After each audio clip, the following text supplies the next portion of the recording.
CMA intermediate group 1 financial accounting June 24 में ये question देख के हमारे काफी बच्चे पहले तो डाउट में आ गए होंगे एग्जाम में कि क्या सच में ऐसा क्वेश्चन हमारा 14 मार्क के लिए पूछ सकता है, इतना इजी क्वेश्चन। बट फिर भी बच्चों ने डाउट पे करके खुद को कॉन्फिडेंस में ना देख करके क्वेश्चन को रॉन्ग करके आए थे, आंसर रॉन्ग करके आए थे। तो हमें ऐसी गलती हमारे आने एग्जाम में ना करना पड़े, इसलिए हम ये क्वेश्चन भी आज सॉल्व करेंगे। इसको निग्लेक्ट नहीं करें कि भाई इजी है करके, क्योंकि इजी भी कभी कभी अच्छी खासी वाट लगाया था हमारे एग्जाम की। चलिए देखते हैं इतना मैं बोल रहा हूँ इजी कौन सा क्वेश्चन है, ध्यान दीजिए यहाँ पे सब। क्वेश्चन नंबर 4 है हमारा ये, Sohan is a small trader. यहाँ पे क्लैरिटी मिल रहा है कि स्मॉल ट्रेडर मतलब सिंगल एंट्री सिस्टम का कॉन्सेप्ट हो सकता है। And does not maintain his, again ये लग रहा है कि इनकम्प्लीट रिकॉर्ड का मेथड भी हो सकता है। डबल सिस्टम, द डिटेल्स दिया है, ओपनिंग डेटा है, क्लोजिंग डेटा है, विथड्रॉ दिया है मतलब ड्रॉइंग है, इंट्रोड्यूस किया फ्रेश कैपिटल मतलब एडिशनल कैपिटल है, 1 अक्टूबर को बीच में लाया हुआ है, आरडीडी चार्ज करना है, डेप्रिसिएशन है, फर्नीचर पे भी 10% बोला है, interest on opening capital adjustment है, और लास्ट में कमीशन बोल दिया है। और at the end question demand क्या कर रहा है, we are required to ascertain Sohan profit और loss for the year end date 31 March 2023। सीधे सीधे बोल दिया ईयर एंडिंग का प्रॉफिट लॉस कितना निकलता है पता करो। Opening, closing, drawing, additional capital सब कुछ दिया है, मतलब स्ट्रेट फॉरवर्ड ये सिंगल एंट्री सिस्टम का क्वेश्चन है। मैं तो कहता हूँ ये पूरे 11th का क्वेश्चन है, 11th स्टैंडर्ड में ऐसे ही क्वेश्चन पूछे जाते हैं। ये 14 मार्क के लिए पूरा था। फिर बच्चे बोलते हैं कि सीएमए इंटरमीडिएट हार्ड होता है, वो इसलिए होता है क्योंकि आपका बेसिक कॉन्सेप्ट क्लियर नहीं होता, खुद पे कॉन्फिडेंस नहीं होता। और मैं एक बात सीधे कहूंगा जो मैंने हमेशा फॉलो किया, हमेशा देखा है, एग्जाम को क्लियर करने के लिए, कोई भी एग्जाम को क्लियर करने के लिए आपको हर एक चीज आना जरूरी नहीं है। आपका बेसिक कॉन्सेप्ट और आपका कॉन्फिडेंस ये दोनों होना जरूरी है, वरना आप कितने भी पढ़ाई कर लो कोई भी एग्जाम क्लियर नहीं कर सकते या अच्छे स्कोर नहीं ला सकते। तो बेसिक कॉन्सेप्ट और कॉन्फिडेंस दोनों होना जरूरी है किसी भी एग्जाम को क्लियर करने के लिए, तो वो क्रिएट करने की कोशिश करो। और जब बेसिक क्लियर रहेगा तो ऑटोमेटिक कॉन्फिडेंस बनता ही है बॉस। चलिए अब मुझे मालूम है इसके सॉल्व करने दो तरीके, मैं एक ही तरीके फॉलो करता हूं हमेशा। इसको सॉल्व करो, कैपिटल निकालो, पहला अपना अच्छे मार्क्स 3-4 मार्क्स सिक्योर कर लो, फिर इसको एडजस्टमेंट सॉल्व करो प्रॉफिट एंड लॉस के अंदर। चलिए हम फॉर्मेट रेडी करेंगे, statement of fair as on लिख के डेट छोड़ दिया है, लाइब्रेरी पूरा फॉर्मेट रेडी है टाइम बचाने के लिए। क्वेश्चन और चीजें दिया है पे लिखते चलेंगे सर। कैश इन हैंड और बैंक बैलेंस, पहले यहां पे आ गया कैश इन हैंड और एक बैंक बैलेंस। हमारे पास कैश इन हैंड है, ओपनिंग में कुछ नहीं, क्लोजिंग में 1000, तो यहां ओपनिंग में कुछ नहीं, क्लोजिंग में 1000, क्लोजिंग में 1000 सर। उसके बाद बैंक बैलेंस 74,000 क्रेडिट बैलेंस है, मतलब ये हमारा एक तरह का बैंक ओवरड्राफ्ट हो जाएगा। 74 हमारा बैंक ओवरड्राफ्ट, मतलब यहां लाइबिलिटी में दिखेगा ये इस तरीके से बैंक ओडी बोल के, ओपनिंग में नहीं है आई थिंक, क्लोजिंग में ना, नहीं ओपनिंग में 74, एक ओपनिंग में ही 74 का बैंक ओडी है। और सर डेबिट बैलेंस 40,000 क्लोजिंग में है, यहां पे 40,000 का बैलेंस है। चलिए ये भी डन हो गया हमारा। आगे बढ़ते कहानी हम लेके, डेटर्स हमारे पास 530 और 880 है, यहीं पे आ जाएगा डेटर्स 5,30,000 और 8,80,000 सर। ओके चलिए ये भी हो गया। कहानी आगे बढ़ाते सर। अब बोला है क्रेडिटर्स है 150 और 195, तो क्रेडिटर्स लाइबिलिटी साइड में आएगा, क्या आ जाएगा, क्रेडिटर्स 1,50,000 और ये था 1,95,000। चलिए ये भी हो गया सर हमारा। अब उसके बाद हमने ये कर दिए। स्टॉक की बारी है, स्टॉक, इन्वेस्टमेंट, प्लांट, फर्नीचर, हर एक चीज़ें हमारे एसेट्स में ही आने वाले हैं। तो स्टॉक था, फिर इन्वेस्टमेंट था,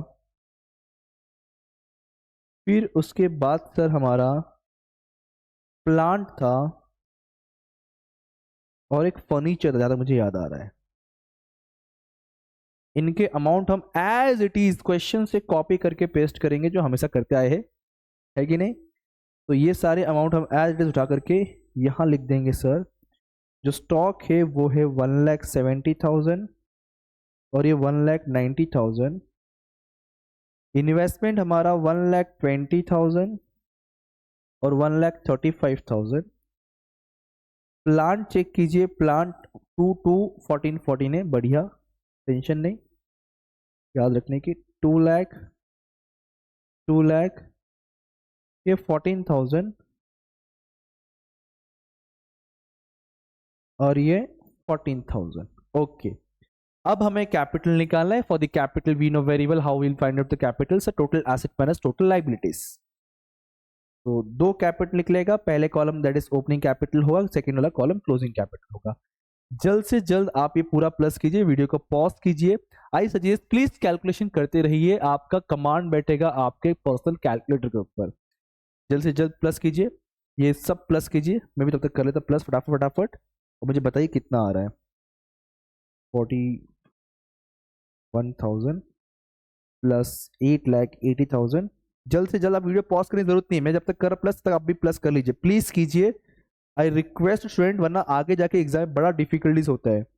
प्लस में से भी इजी लगता है बट होता नहीं है, तो कीजिए प्लस। सिर्फ देखते मत रहिए, घर वाला लगेगा मूवी देख रहा है, उन्हें क्या पता मूवी में जो सामने बैठा वो राक्षस है, हमेशा काम देता रहता है, काम देता रहता है, कुछ तो कुछ करवाता रहता है। 14,60,000 मुझे एसेट्स क्लोजिंग का मिल रहा है, मैं यहाँ लिख देता हूँ। 14,60,000 मुझे ये वाला मिल रहा है, मैं जानता हूँ और आप भी जानते हैं कि 14,60 हम यहाँ भी लिखेंगे क्लोजिंग कैपिटल निकालने के लिए।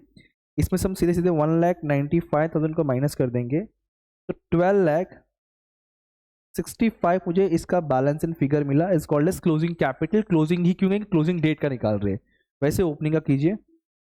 5 + 6 6 7 8 9 10 10,34,000, ये शायद से 10,34,000 है। प्लीज क्रॉस वेरीफाई कीजिए वरना पूरा आंसर रॉन्ग हो जाएगा हमारा, प्लीज। और आप लोग बोलिए वहां से जरूर, मैं आपकी दिल की आवाज यहाँ तक सुन लूंगा, अपने दिल से बोलिए बट। तो सर ये 10,34,000, तो deduct 74,000 and 150 from 10,34,000 minus 74,000 minus 1,50,000, तो ओपनिंग कैपिटल अराउंड 8,10,000 आ रहा है, 8,10,000। ये हमारे बैलेंस अमाउंट है, यही हमारे लिए क्या कहलाएंगे, कैपिटल। जो पहला कॉलम है it's opening capital, that is ये वाला हमारा ओपनिंग कैपिटल कहलाएगा, और ये हमारा क्लोजिंग कैपिटल कहलाएगा। क्लियर है। तो जब आप ये रेडी करें तो कम से कम तुम्हारा 4-5 मार्क्स तो यहाँ पे सिक्योर्ड हो गया। अब चलेंगे हमारा स्टेटमेंट ऑफ प्रॉफिट लॉस, जहां मेन काम है। सबसे पहले मैंने फॉर्मेट बताया हुआ है, सिखाया हुआ है, समझाया हुआ है, और हम वही फॉर्मेट फॉलो कर रहे हैं। मैं हमेशा ट्राई करता हूं कि चाहे क्वेश्चन कोई भी टाइप का क्यों ना हो, तो एक ही तरीका हर जगह अप्लाई करो सेम चैप्टर में। पहले closing capital eight the end of the year हमने फाइंड आउट किया, 12,65,000 आएगा, तो यहां लिख देंगे हम लोग 12,65,000। Okay, now we required drawing. तो क्वेश्चन में ड्राइंग था और ओनली एक ही ड्राइंग है, कैश गुड्स कुछ नहीं, सिंगल ड्राइंग था। 3 लाख रुपीज का कैश ड्राइंग है, तो 3 लाख रुपीज यहां पे आ जाएगा। ये ऐड होना है, ठीक है, एक ही है, कैश में ही है, बस इसमें ही है, यही वाला है, ये नहीं है। फिर डायरेक्टली एडिशनल कैपिटल देखिए, हाँ था फ्रेश कैपिटल 65,000, फ्रेश कैपिटल 65,000, ये लेस करना है तो ब्रैकेट में लिखिए। इसको सॉल्व कीजिए तो आपको आपका एडजस्टेड कैपिटल मिल जाएगा। चलो कीजिए, 12,65,000 प्लस 3 लाख और माइनस 65,000। अरे साफ साफ आंसर है क्या, मैं भी कर रहा हूँ। ठीक है, 12 + 3 15 लाख आएगा ना, 15 लाख होता है, कभी कभी ऐसे ही होता है जब कैलकुलेटर आदत होता है। तो 15 लाख ये आ गया। Now we have to deduct opening capital from the adjusted capital, that is 15 lakh. तो 15 लाख से ओपनिंग कैपिटल कितना निकला हमारा, 8,10,000, 8,10,000। स्टेप बाय स्टेप करो, घाई नहीं करो, मार्क्स पूरा पाना हमें। तो ये डिंग डिंग डिंग डिंग डिंग डिंग। व्हाट मिस्ड फॉर 8 गया, 9 10 11 12 13 14 6। ओके, 6,90,000 हमारा पहला यहाँ पे प्रॉफिट लॉस बिफोर एडजस्टमेंट आ गया। Now we have to do some adjustment जो क्वेश्चन में दिया हुआ है। अब जहां तक मुझे लग रहा है सारा का सारा एक्सपेंडिचर का ही पार्ट है, एक भी इनकम का पार्ट नहीं है। देखो ना, डेप्रिसिएशन हो गया, इंटरेस्ट हो गया, तो सब कुछ सर एक्सपेंडिचर का ही पार्ट है, सारे के सारे लेस ही होने वाले हैं। तो मैं यहां लिखने वाला हूं अभी less expenses and losses during the year. ठीक है, ड्यूरिंग द ईयर। अब वन बाय वन देखेंगे हम लोग sir.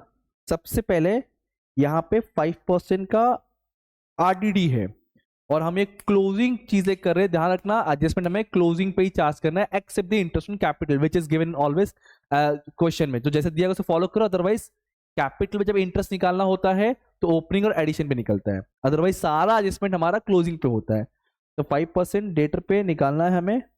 Debtor is 8,80,000। First adjustment यहां में लिख देता हूं मैं 5% आर डी डी, 8,80,000 हमारा क्लोजिंग है। इसका 5% निकालूंगा तो ये 88 तो 44,000 रेडी करे, 44,000 बराबर। फिर उसके बाद सर और क्या बोला इसने, लाइन से देखते हैं क्या, ये हो गया बराबर, ये हो गया अपना डेप्रिसिएशन प्लांट के ऊपर और फर्नीचर के ऊपर, दो चीजें। तो यहां लिखते हैं हम लोग डेप्रिसिएशन ऑन प्लांट है और same thing depreciation on furniture भी है। देखो जादू। ओके, काश सर हमें भी ऐसा जादू करने मिलता, एग्जाम में लिखना ही नहीं पड़ा, सब कॉपी पेस्ट ही करते ना, बट ऐसा नहीं यार। चलो तो सर प्लांट के ऊपर 15% है, फर्नीचर पे 10% है। प्लांट पे 15% है, फर्नीचर पे 10%, करेक्ट ना रे? देख लो एक बार फिर से। हाँ, तो प्लांट का क्लोजिंग वैल्यू 2 लाख और ये 14,000 है, 2 लाख एंड 14,000, ये 2 लाख वैल्यू है और ये 14,000, तो 15 टू 30, ये 30,000 का डेप्रिसिएशन बनेगा और ये 1400 का, बराबर बराबर है। Yes sir. और क्या बोला है क्वेश्चन में, ये भी हो गया। अब interest on only opening capital बोल के दिया, एडिशनल पे चार्ज नहीं करना है, सिर्फ एडिशनल सिर्फ ओपनिंग पे 10% चार्ज करना है। यहां लिख देते हम लोग इंटरेस्ट ऑन, अगर एडिशन पे करना पड़ता तो डेट देखते हम लोग कितने महीने के लिए यूज हुआ है करके, तो इस पर डायरेक्ट चार्ज करते। तो ओपनिंग कैपिटल हमारा था 8,10,000 और ओपनिंग कैपिटल बोल दिया मतलब स्टार्टिंग से यूज होता आ रहा है, तो स्टार्टिंग से मतलब पूरा 12 महीने, 12/12 से कोई मतलब बनता ही नहीं है। तो कितना परसेंट है ये, 10% है। इस पे जो गड़बड़ करेगा सिर्फ कमीशन वाला, ध्यान देना, बताऊंगा मैं भी। तो ये स्ट्रेट फॉरवर्ड सर 8,10 पे 81,000 आ जाएगा। इतना ही एक्सपेंडिचर है, एक्सपेंडिचर लॉसेस है, इन सबको ऐड कीजिए कि टोटल एक्सपेंडिचर लॉस हमें कितना डिडक्ट करना है। 74,000 प्लस 82,400, तो ये अराउंड 1,56,400 हमें माइनस करना है। निकालिए ये कितना आ रहा है, -6,90,000, तो ये 5,33,600। प्लीज ध्यान देना यहां पे ट्विस्ट है, 5,33,600 ये हमें मिला है अभी प्रॉफिट बिफोर कमीशन वाला, याद आ रहा है, कमीशन चार्ज करने बोला हुआ क्वेश्चन में। ये देखो यहां पे क्या बोला है, the manager entitle commission at 10% on net profit after after after after after मतलब क्रॉस मल्टीप्लीकेशन। ऐसे क्वेश्चन हमें इस पेपर में एक जगह और कहीं था, मुझे याद नहीं, शायद कंसाइनमेंट में था, और ऐसे ही क्वेश्चन हमने हमारे इनकम्प्लीट रिकॉर्ड में बहुत जगह देखा हुआ है। तो ये आफ्टर बोला मतलब क्रॉस मल्टीप्लीकेशन, इसका मतलब क्या हुआ कि ये 110% है। आफ्टर बोला मतलब इसमें इंक्लूडेड है, आफ्टर बोल दिया मतलब। तो पहले 10% हम कमीशन निकालेंगे, उसको माइनस करेंगे, फिर फाइनल नेट प्रॉफिट मिल जाएगा हमें। एट द एंड मिलेगा नेट प्रॉफिट। ये हमें कमीशन पता करना है पहले। क्रॉस मल्टीप्लाई कीजिए, इस तरीके से मिल जाएगा आपको। इस तरीके से, इस तरीके से, वेट, इस तरीके से, that is 5,33,600 multiply 10 divide by 110, around कुछ मुझे मिल रहा है 48,509.09 है, तो उसको मैं 509 तक ही लिखूंगा। ये कमीशन आ गया 48,509 ओनली, माइनस कीजिए, हमें हमारा फाइनल अमाउंट मिल जाएगा 5,33,600 माइनस 48,509, ये आ जा रहा हमारा 4,85,091 का फाइनल नेट प्रॉफिट। जो क्वेश्चन का डिमांड है हमने उसको सप्लाई कर दिया। ले भाई, प्रॉफिट है 4,85,091। क्लियर है क्या? समझ गया क्या? ये लो तुम्हारा फाइनल आंसर। यहाँ पे प्लीज आप लोग ईयर लिख देना जो ईयर एंडेड होगा, और यहाँ पे तुम्हारा ये स्टेटमेंट ऑफ अफेयर हो गया। होप सो आपको चीजें क्लियर हुआ रहेगा, स्टेटमेंट ऑफ अफेयर और स्टेटमेंट ऑफ प्रॉफिट और लॉस भी। यहाँ पे खाली ट्विस्ट आपका यहाँ था, बाकी कुछ नहीं था क्वेश्चन है 14 मार्क्स पाने के लिए। अब मिलते हैं कोई और लेक्चर, कोई और वीडियो, तो पढ़ते रहिए, पांडा से को याद करते रहिए। Thank you so much, bye bye, जय हिंद दोस्तों।